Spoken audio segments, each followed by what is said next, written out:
जी, अस्सलाम वालेकुम रहमतुल्लाहि व बरकातहू। अबू अब्दुल्ला हाज़िर खिदमत है। मेरे काफ़ी सारे दोस्तों ने, ख़ास तौर पे जनूबी पंजाब, सिंध और बलोचिस्तान से काफ़ी सारे दोस्तों ने कहा कि आग के मुतल्लक वज़ाहत करें, क्योंकि ऐसा है कि लोगों के जहन में ये चीज़ें हैं कि आग के इस्तेमाल करने से जहरीले मादे या जहरीली चीज़ें जो है ना, मतलब वो ज़ाहिर होना शुरू हो जाती है। तो मैं आज का ये जो छोटा सा एक वीडियो है, आप ज़रा कैमरा मेरे करीब अगर आ जाए तो मैं चाहता हूँ कि ये फूल, इसकी पत्तियाँ, इसके जो चीज़ें हैं मैं दिखाना चाहूँगा। ये फूल है।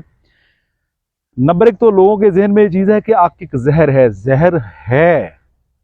बेसिकली दुनिया में जितनी भी खाने वाली चीज़ें हैं, गंदम से लेके जितनी भी खुराक की चीज़ें जहर हैं, उनको मैन्युफैक्चर करना पड़ता है, बनाना पड़ता है। डायरेक्ट गंदम तो नहीं आप यूज़ कर सकते। प्रोसेस लेके आएंगे, उसको धोएंगे, उसको पिसवाएंगे, आटा बनाएंगे, प्रोसेस करके रोटी बना के फिर खाएंगे। डायरेक्ट अगर गंदम खाएंगे तो फिर पॉइजन ही है। तो अक पॉइजन नहीं है, लेकिन अगर आप इत्तेदाल पसंदी से काम लेते हैं तो फिर जहर नहीं है। अगर इत्तेदाल पसंदी से बढ़ते हैं आप तो फिर यकीनन ये जहर है। इत्तेदाल पसंदी क्या है कि अक के अगर 2 से 3 कतरे, 4 कतरे, 5 कतरे तक यूज करते हैं तो ये कोई जहरीला नहीं है।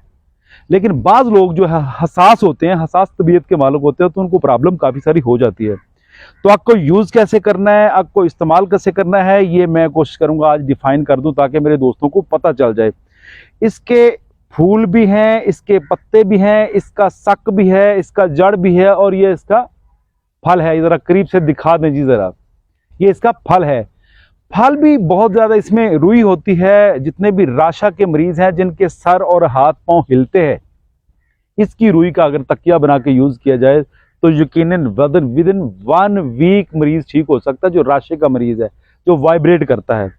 और एक अभी इस पौधे की जो ख़ास मतलब कह दे कि फ़ायदे वाली चीज़ है, ये लंग्स के लिए अक्सरुल असर है, टीबी के लिए, दमा के लिए, निमोनिया के लिए, गैंठिया के लिए, टाइफाइड के लिए, जितनी भी सर्दी की मर्ज़ें हैं ना, ये उनके लिए अल्लाह पाक ने बहुत बड़ी कह ले कि नेमत बख्शी हुई है।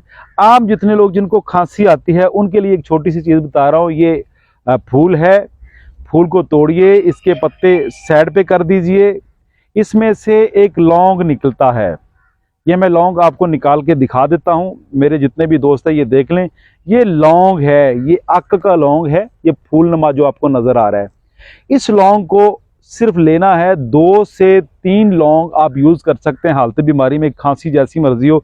ये मेरे हाथ में है, चबाना है, इसका जायका मुंह में लेना है। आप चाय पी लें, दूध पत्ती पी लें या दूध इस्तेमाल कर लें नीम गर्म, इंशाल्लाह फ़ायदा होगा।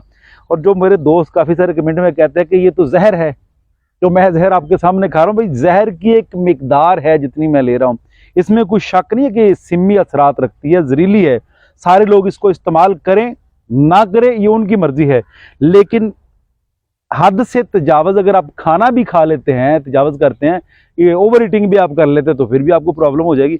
तो ये अक जो है, किसी को टाइफाइड है, मौसमी बुखार है, जो आजकल सलाबजदगान बहुत ज़्यादा वबाई मराज का मतलब शिकार है, इसके 2 ड्रॉप, हाफ टी स्पून शहद, थोड़ा सा शहद लीजिए चम्मच में, 2 से 3 कतरे डालिए। जिसको सख्त बुखार है, पहली खुराक की बुखार उतार देगी इंशाल्लाह। तो वो उसमें 2 से 3 कतरे डाल के उसको चाटिए। चाटने के बाद दूध पत्ती है, चाय पीजिए और अपने ऊपर कंबल ओढ़ लीजिए ताकि पसीना आए, आपका बुखार इंशाल्लाह खत्म हो जाएगा। छोटे छोटे बच्चे जिनको निमोनिया की तकलीफ हो जाती है, निमोनिया की, उनके लिए मैं एक चीज़ बता रहा हूँ। इसकी जड़ का छिलका जला लीजिए और थोड़ा सा बस ऐसे खसखस के दाने बराबर किसी बच्चे को दीजिए, एक खुराक काफ़ी है। बुखार के लिए, नज़ला, ज़ुकाम, केरा, लंग्स की प्रॉब्लम, फालज, लकवा, ये सारी की सारी सर्द मर्ज़ें हैं। इन सब सर्द मर्ज़ों में ये इस्तेमाल किया जाता है, लेकिन आपको इस्तेमाल का पता होना चाहिए कैसे इस्तेमाल करना है। ज़्यादातर खांसी, नज़ला, ज़ुकाम, बुखार में इसके फूल यूज़ होते हैं, और टाइफाइड के लिए, मौसमी बुखार के लिए, ताफन के लिए इसका दूध यूज़ होता है। इस्तेमाल करिए। ये वीडियो स्पेशली मैं अपने उन दोस्तों के लिए बना रहा हूँ, जो दोस्त अहबाब कह ले के पेशावर से हैं, सिंध से हैं, बलोचिस्तान से हैं, या हमारे जनूबी पंजाब से हैं, वो दोस्त अहबाब इस्तेमाल करें, इंशाल्लाह फ़ायदा होगा। आग का ये पौधा जो है ना, ये एक नेमत है। बहुत शुक्रिया, बहुत मेहरबानी। इंशाल्लाह फिर मुलाकात होगी। अस्सलाम वालेकुम रहमतुल्लाहि व बरकातहू।